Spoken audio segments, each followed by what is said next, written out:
asuransi mobil. Iya. Lu pakai nggak pakai hilang nggak? Hilang. Hilang. Nah itu yang kadang orang nggak pahamin kalau ada investasinya. Ada ditulis periode komitmen. Kadang-kadang orang bilang cukup 5 tahun bayar, udah nggak perlu bayar lagi. Padahal nggak gitu sebenarnya. Nah, kadang-kadang mungkin agent ada kebutuhan kali ya, dipakai dulu. Tahu-tahu Begitu polisnya sakit, mati. ternyata Ya misalnya lu naruh duit baru 10 juta, lu bayar berapa miliar? Iya. Ya kan pasti rugi lah bro kalau urusan asuransi. Asuransinya udah hitung-hitungan juga.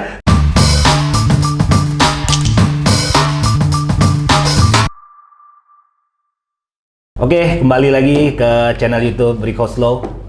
Hari ini gue kedatangan satu narasumber bintang tamu, seorang praktisi di bidang asuransi, lawyer di bidang asuransi, seorang lawyer, seorang konsultan haki juga, kurator dan pengurus, gelarnya banyak lah ini, udah S2. Nah, hari ini gue mau bahas tentang masalah asuransi. Bintang tamu gue adalah Rizky. Gimana kabarnya, Ki? Baik bro. Baik, oke. Gimana? Ki, lo kan salah satu praktisi lawyer lah ya, lawyer Ya. yang sering menangani permasalahan di bidang asuransi ya. Ya kadang-kadang ada. Ya. Biasanya permasalahan apa sih yang sering terjadi di bidang asuransi lah? Oke. Kadang-kadang itu satu biasanya komplain dari nasabah. Iya. Nah, komplain dari nasabah itu biasanya ya kita bilang itu pemegang polis ya. Iya. Jadi kadang-kadang ada mungkin informasi yang tidak didapat secara menyeluruh dari agen yang pada saat menawarkan polis tersebut. Jadi untuk menawarkan atau menjual produk asuransi itu kan melalui agen. Yes. Nah, agen ini biasanya tidak memberikan informasi yang secara jelas dan lengkap menyeluruh kepada si calon nasabah. Misalnya kan asuransi itu ada tuh asuransi yang kita kenal sebutnya unit link, yang ada nilai investasi. Nah kadang-kadang yang dikedepankan, saya nggak ngomong seluruh ya, jadi mungkin gua ngomongnya kadang-kadang ada oknum lah gitu, atau agen kadang-kadang yang pada akhirnya menjadi masalah, dia cuman mengedepankan masalah investasinya, ini nilainya pasti, keuntungannya sekian, padahal tidak seperti itu. Faktanya sebenarnya itu tidak seperti itu, karena kan tentu dalam proses pada saat sudah terikat polis itu kan ada juga nilai pertanggungan yang wajib memang dibayar oleh nasabah atau dikenakan, dibebankan. Premi ya namanya? Premi asuransi berkala. Kalau asuransi konvensional itu kita sebutnya premi asuransi berkala. Jadi asuransi itu harus ada masalah asuransinya. Asuransi itu kan dua. Harus jenisnya harus tahu Iya, dulu. harus Jadi, tahu dulu. Teman-teman juga harus tahu sebelum Iya. menggunakan salah satu produk asuransi itu harus tahu dulu ya. Jenis produk asuransi apa? Produk asuransinya ya. Benar. Kan pada prinsipnya. Bisa jenis unit link yang tadi. Iya, ada investasinya. Ada murni asuransi. Murni asuransi. Asuransi itu gue jelasin juga pada prinsip itu dua. Satu asuransi umum, dua asuransi jiwa. Asuransi umum itu biasanya pertanggungan, kayak kebakaran, asuransi mobil. Nah, kita nggak usah bahas yang itulah, yang lebih enaknya yang asuransi jiwa aja. Ya, oke. Jadi di dalam asuransi jiwa itu waktu sebelum kita menandatangani sebelum nasabah itu menandatangani, yang terpenting adalah memahami jenis dan produk asuransinya. Betul, yang akan dipilih, benar. Oh, berarti dia ada biasanya yang unit link. Kalau unit link dengan yang murni apa bedanya tuh? Oke. Kalau asuransi murni, misalnya asuransi jiwa murni, berarti dia itu kan tidak ada nilai investasi, tidak ada masalah investasinya, tidak ada. Betul. Jadi murni masalah pertanggungan untuk jiwa. Jadi kalau dia meninggal dapat kompensasi berapa, ketentuan kalau sakit berapa, kamarnya berapa, sakit permanen dia kurang lebih. Nah kalau yang kayak ada kesehatan tadi yang rawat inap segala macam, berarti kan ada tuh nilai pertanggungan kamar per hari berapa, maksimal top up-nya berapa, pokoknya ada cap-nya lah, nilai berapa. Tergantung premi yang dibayar juga. Ya, jadi sama juga kayak asuransi mobil. Iya. Lu pakai nggak pakai hilang nggak? Hilang. Nah itu yang kadang orang nggak pahamin kalau ada investasinya. Jadi nggak mungkin suatu perusahaan asuransi yang gua pahamin ya, nggak mungkin suatu perusahaan asuransi itu kayak deposito murni. Enggak. Betul. Pasti ada pertanggungan untuk masalah asuransinya. Jadi kalau itu murni itu perlu dipertanyakan. Makanya kan kayak gua mungkin bahas sedikit kayak Jiwasraya kan ada akhirnya masalah tuh. Yang sempat ada tentang Jiwasraya deposito gitu kan. Sebetulnya itu menurut gua harusnya nggak boleh gitu. Karena melanggar, karena investasi murni itu kan bukan produk asuransi gitu. Ya lu berdeposito aja kalau gitu ke bank gitu. Nah, kalau yang unit link itu apa tuh? Kalau tadi unit link itu kan asuransinya yang pakai unit link. Ya, kalau unit link itu berarti ada campuran, dia kombinasi. Satu tentang ada asuransi pertanggungannya, satu ada investasinya. Nah, investasinya inilah yang nanti jadi gini loh, orang selama ini kalau disuruh lu pasang asuransi dong, angus Iya. nggak tertarik gua. Justru nggak tertarik. Nggak ya? tertarik. Itu yang Tapi kalau kadang orang nggak apa. iya.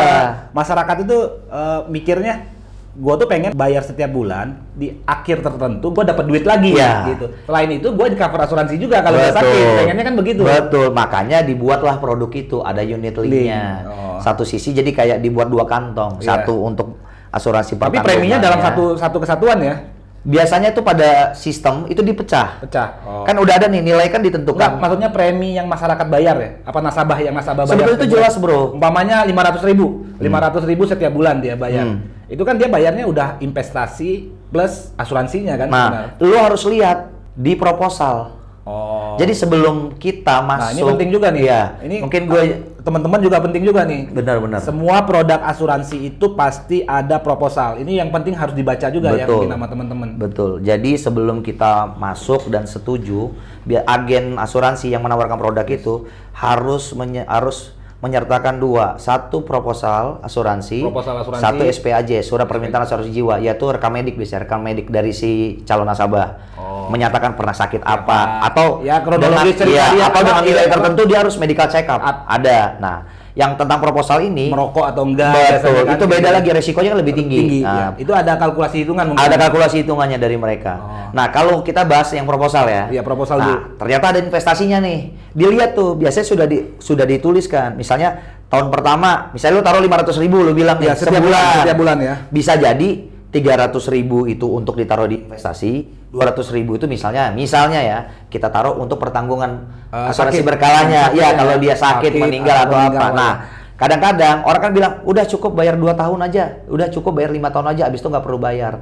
Padahal pengertian itu nggak jadi Nah, gini, ini orang penting. tuh gagal paham cuman sebagian. Iya, iya. gitu. Nah, ini penting juga nih. Ya memang sebagian masyarakat kita karena tertarik dengan ada yang unit link Iya. tadi, dia diminta dalam tanda kutip ya, oknum-oknum agen asuransinya mungkin Iya. ya, yang mengiming-imingi mungkin ya udah cukup Karena bayar kan mereka 2 dapat tahun. komisi kalau Iya, closing. Kalau agen itu kan bukannya kayak ini, dia kejar komisi kan Iya, dari target. target Iya, gitu.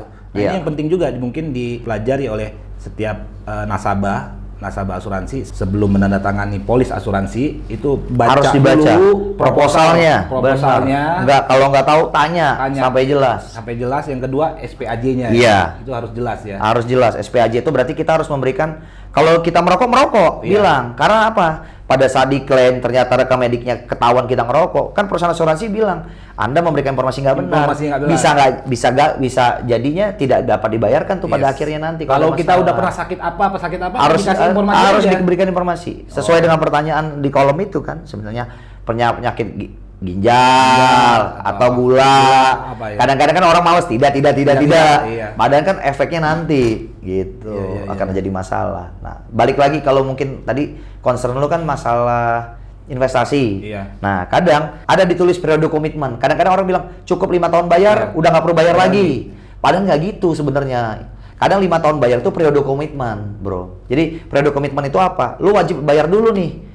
Asuransi berkala lu 5 tahun. Setelah itu lu nggak perlu bayar. Tapi kalau di investasi lu yang tadi unit link, ada dana tahun ke-6 misalnya, tetap ada dibutuhkan. Karena kan penanggungan resiko itu berlanjut. Yes. Akan diambil, bro. Dari dana investasi lu sebenarnya. Oh, tadi jadi kalau berarti yang pakai unit link ya, yang investasi plus asuransi murninya digabung dalam waktu jangka periode tertentu sesuai kesepakatan. Iya. Di tahun ke-5 umpamanya sampai 5 tahun. Wajib bayar. Tahun ke-6 nggak wajib bayar. Iya. Benar. Benar ya. Tapi akan berkurang karena kan tetap ada penanggungan risiko ditarik juga. Ya ngambilnya dari investasinya. Nah, kadang-kadang itu lo kok jadi nambah kurang. Iya. Nah, itu kadang-kadang harusnya diberitahukan informasi. Memang benar Anda tidak wajib misalnya nasabah, tapi ada resiko nilai berkurang. Kenapa? Kalau investasinya lagi turun. Kan investasi itu nggak pasti, bro. Pasti di dalam proposal itu ada disebutkan nilainya. Investasi itu dia bisa kalkulasikan, bisa dia sebutnya itu cuma ilustrasi. Investasi itu bisa untungnya tinggi, sedang, rendah. Jadi fluktuasi. Nggak bisa itu ada kepastian. Jadi angkanya umpamanya dari 500.000, 300 investasi itu perhitungan awalnya mungkin 300.000. Benar. Bisa juga naik nanti ke depannya kan?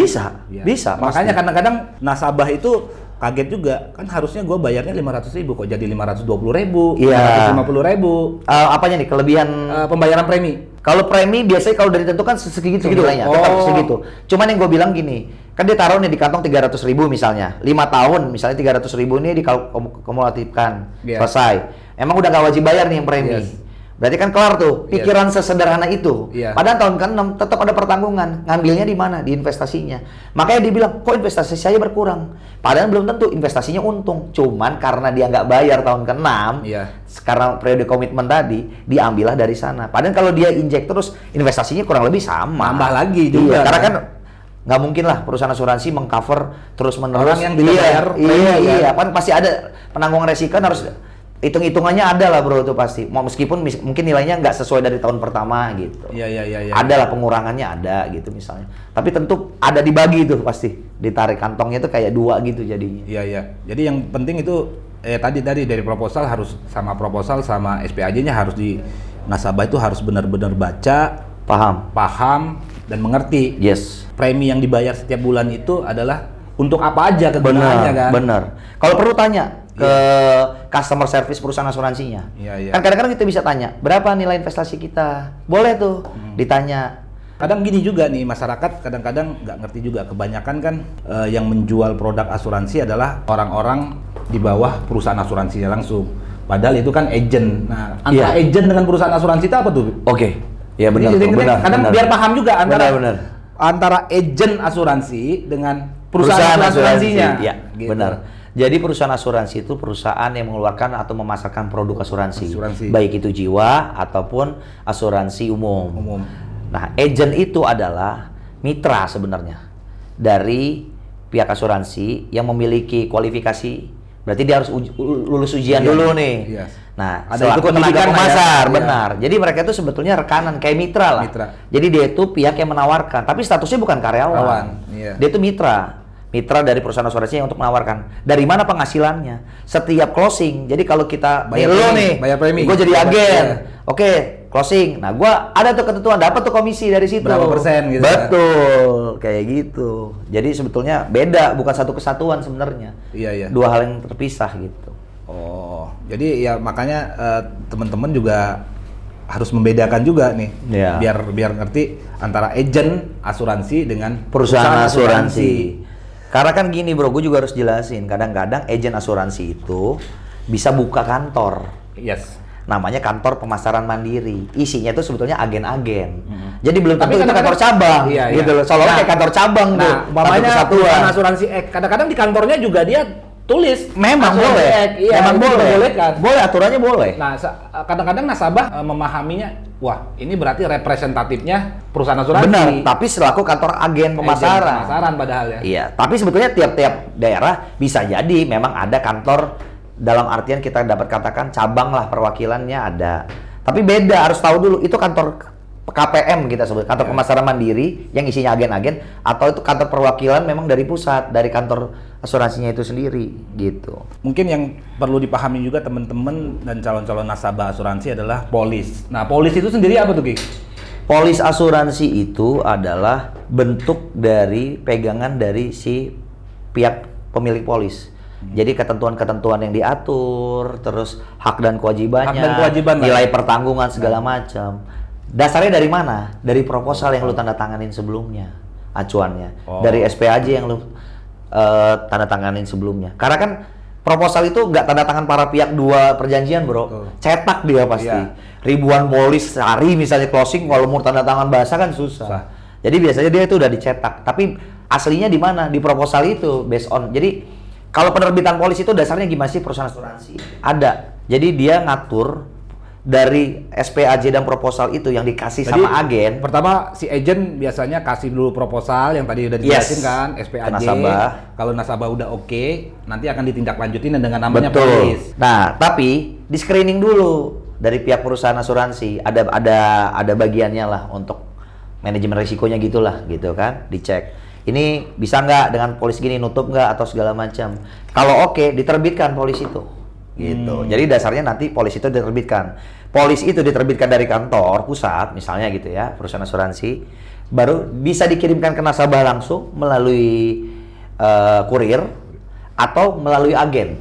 Tergantung kesepakatan. Jadi dua itu. Tapi biasanya sih perusahaan asuransi akan kirim langsung ke nasabah. Bisa. Kalau gua sih pasang asuransi, polis biasanya dikirim langsung ke apa? Ke nasabah. Ke nasabah ya. Ada juga yang melalui agen. Ada juga yang melalui agen. Karena kan kadang-kadang distribusi polis itu kan takutnya nyangkut apa bahaya juga kan. Karena tergantung lah perusahaan asuransi itu ada yang masih menerapkan bahwa agen bertanggung jawab untuk menyerahkan langsung. Mungkin di daerah-daerah tertentu kali. Iya. Daerah-daerah. Kota besar juga masih bro. Kenapa?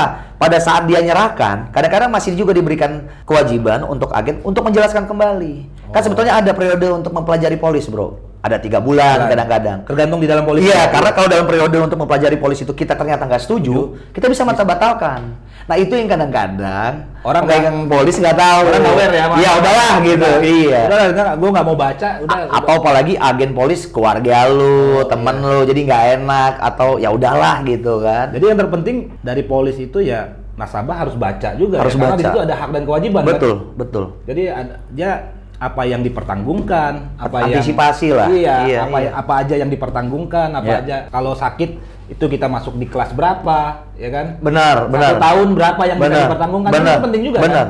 Nilai kamar berapa, gitu, benar. Terus jenis-jenis penyakit mungkin ya? Iya. Yang ditanggung atau tidak, benar.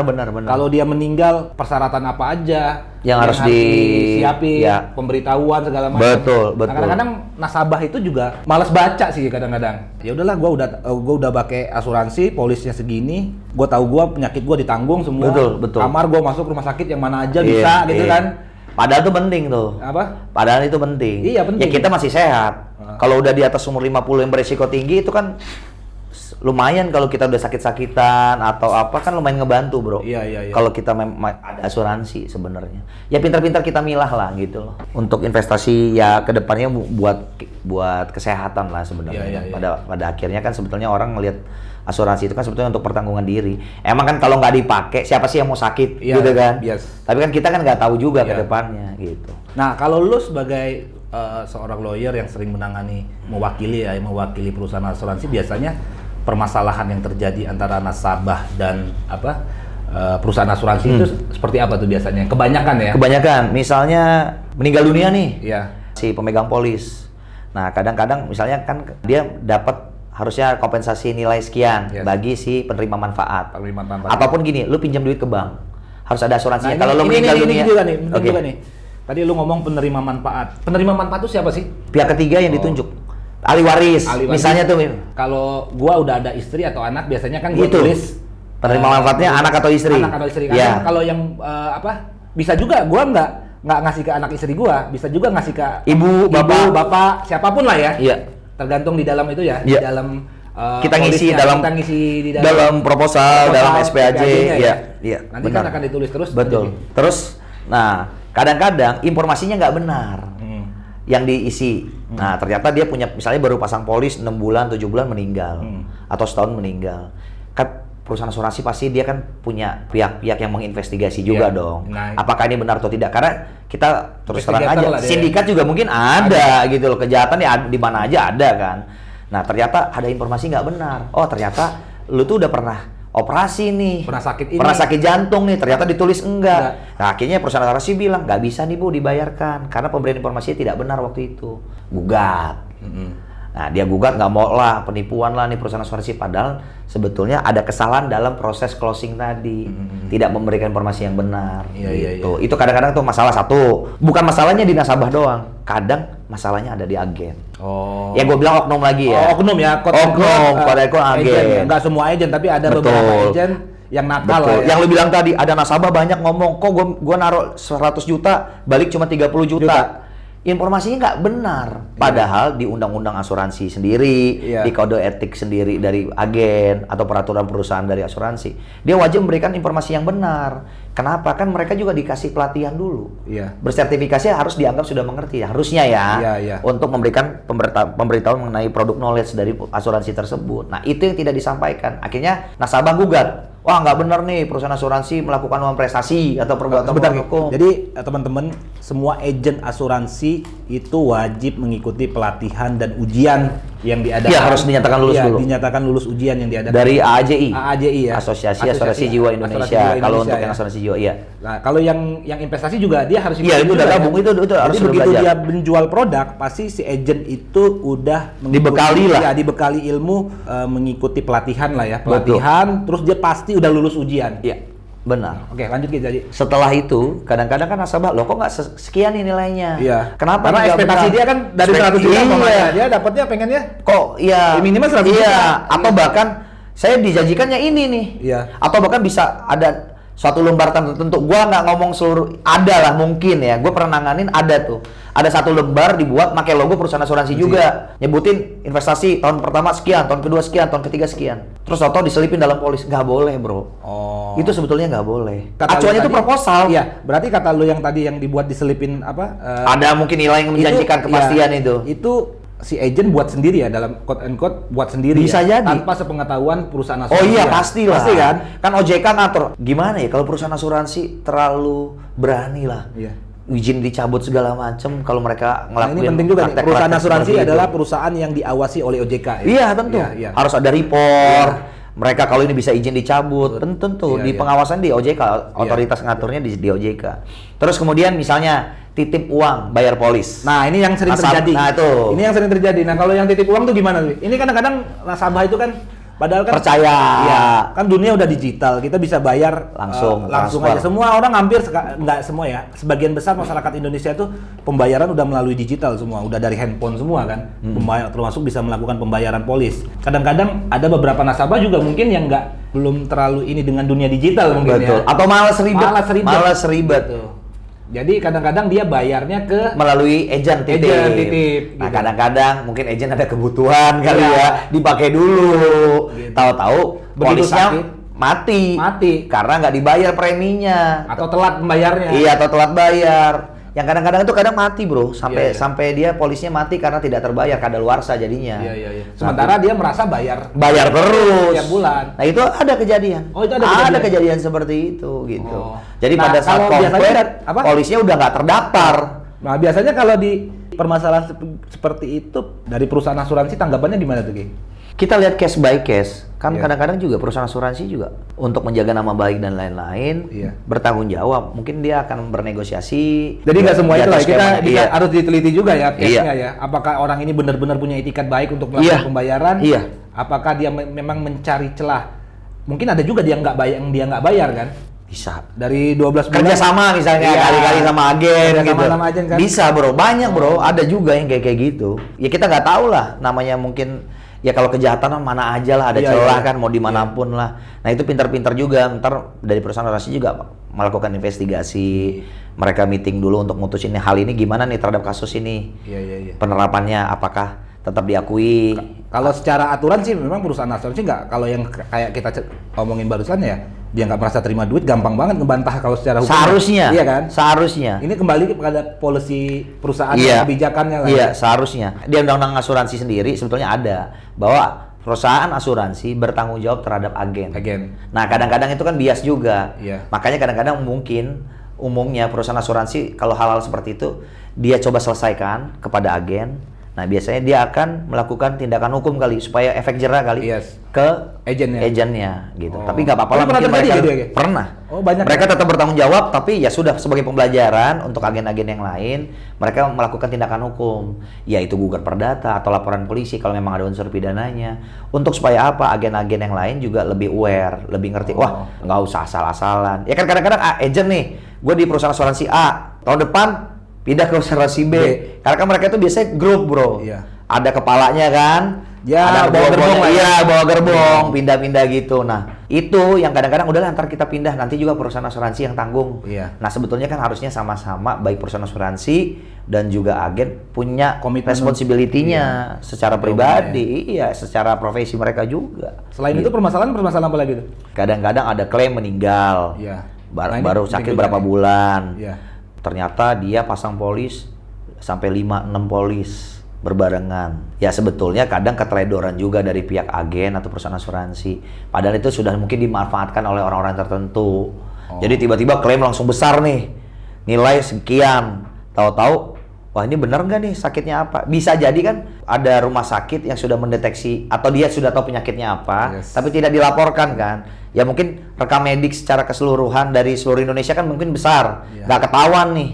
Ternyata mungkin dia sudah ada tuh resiko penyakit itu. Nah mungkin dari oknum-oknum tertentu memanfaatkan hal itu juga ada kadang-kadang gitu. Dia udah tahu ya umur gua nggak panjang lagi. Iya bisa aja, bisa mungkin ya gitu, mungkin. Tertentu oknum-oknum tertentu. Sudah didiagnosis lah. Ya udah penyakit ini, ya paling 1 tahun mending gua pasang asuransi lah. Iya. Biar nanti keluarga gua bisa menerima manfaatnya kan. Iya. Oh. Dia nggak ngasih informasi yang benar nih gitu. Sebenarnya lebih enak dia memberikan informasi yang benar kan, walaupun nanti preminya agak besar. Ya, ataupun kadang perusahaan asuransi kalau bisa udah nolak juga, nggak mau. Iya, atau bisa jadi perusahaan asuransi. Ya misalnya lu naruh duit baru 10 juta, lu bayar berapa miliar? Iya. Ya kan pasti rugi lah bro kalau perusahaan asuransi. Perusahaan asuransinya udah hitung-hitungan juga. Iya lah. Penyakitnya A, B, C, D, E. Kata perusahaan asuransi kalau kita terima, wah ini kemungkinan meninggalnya quote and quote kan. Iya gitu. Iya.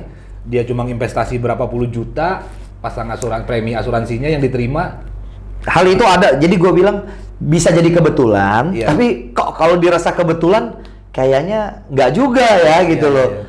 Kok pas banget waktunya itu nggak terlalu jauh gitu, dengan nilai sedikit dia ada kompensasinya besar. Nah gue nggak tahu tuh, tapi kadang-kadang kan perusahaan asuransi juga mungkin loh kok iya ya, kok bisa kayak gini berbarengan, apalagi ternyata dia masang di beberapa polis perusahaan asuransi. Kan bisa patut dicurigai aja sebenarnya kan hal kayak gitu loh. Memang ya patut dicurigai. Iya sebenarnya.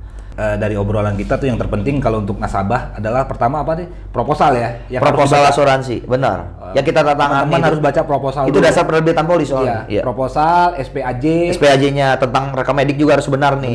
Riwayat penyakit kita harus kita jelasin secara benar. Terus premi ya. Premi asuransi itu di dalam proposal biasanya. Berapa sih nilai kewajiban itu tiap bulan? Ya, iya, itu ada tuh posnya. Untuk asuransi berkalanya berapa, kalau memang unit link untuk investasinya berapa. Itu tertera. Periode komitmen. Nah, kalau periode komitmen tanya, itu periode komitmen tuh apa? Oh, wajib bayar 5 tahun. Setelah itu nggak wajib. Tapi selesai nggak? Nggak pasti. Menurut gua ya. Karena apa? Di investasinya yang bakal diambil kan. Jenis asuransinya juga harus diperhatikan. Harus diperhatikan. Sebelum membeli produk asuransi ya. Iya. Unit link atau murni asuransi. Kadang orang minta unit link, yang ditawarin murni. Ada bro yang kayak gitu, bertahun-tahun orang bayar. Kok saya angus-angus aja, ternyata produknya beda. Murni ternyata. Dia nggak baca polisnya, percaya aja sama agennya gitu. Iya. Kadang-kadang gini juga tuh yang masalah jenis asuransinya. Dia berharap kalau dia sakit, rumah sakitnya dia dapat fasilitas yang VIP lah, yang besar. Sementara menurut dia udah bayar umpamanya 2 juta lah.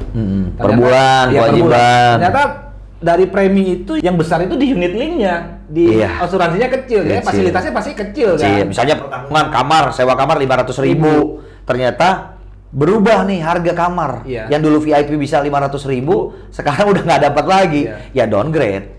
Itu tadi porsinya harus diperhatikan juga kalau unit link ya. Antara investasi dengan murni asuransinya, pecahannya berapa tuh dari yang premi yang dibayar ya. Betul. Harus jelas lah gitu kurang lebih. Satu lagi mungkin teman-teman yang paling penting adalah polis ya. Itu yang harus dibaca. Ya kita baca. Karena kan kita dikasih jangka waktu untuk mempelajari polis. Mungkin di proposal masih belum jelas dan lain-lain. Kalau kita nggak setuju dengan polis atau ada hal-hal yang harus dikomunikasikan dan dibantah tadi ya. Kita punya jangka waktu berapa itu? Biasanya 3 bulan. 3 bulan ya. Untuk mempelajari. 10 hari ya. Iya. Untuk mempelajari. Untuk mempelajari isi polis. Kurang lebih ya gitu, kurang lebih 3 bulan. Karena kan itu kan untuk mengantisipasi ketidakpengertian dari nasabah itu tadi kan. Tapi kan kadang-kadang lu kasih polis lu buka nggak? Iya kan, lu masukin kan. Tapi kalau gua baca dong. Lu aja ya, lawyer ya. Oke, nggak kerasa lagi kita udah setengah jam juga ngobrol. Iya nih. Nah kita ngobrol lagi lah. Lebih spesifik mungkin masalah asuransi ya. Siap. Gua thank you banget nih udah datang, udah gitu jadi maksudnya kita bisa berbagi lah teman-teman kan. Gue juga kan berdasarkan pengalaman, belum tentu semuanya benar, silakan di sama teman-teman lah. Ya, sama-sama sharing lah kita gitu. Mungkin nanti next kita bicara yang lebih spesifik lagi masalah asuransi atau masalah apalah bidang. Oke, siap. Bisa bermanfaat edukasi ke teman-teman Ya, masyarakat. sama-sama saling belajar lah sama-sama saling belajar kita. Oke, sebelum ditutup jangan lupa like, comment, subscribe, dan share, bagi-bagi ke teman-teman. Dan jangan lupa juga komentar di kolom komentarnya untuk perkembangan dari channel YouTube kami. Oke, see you.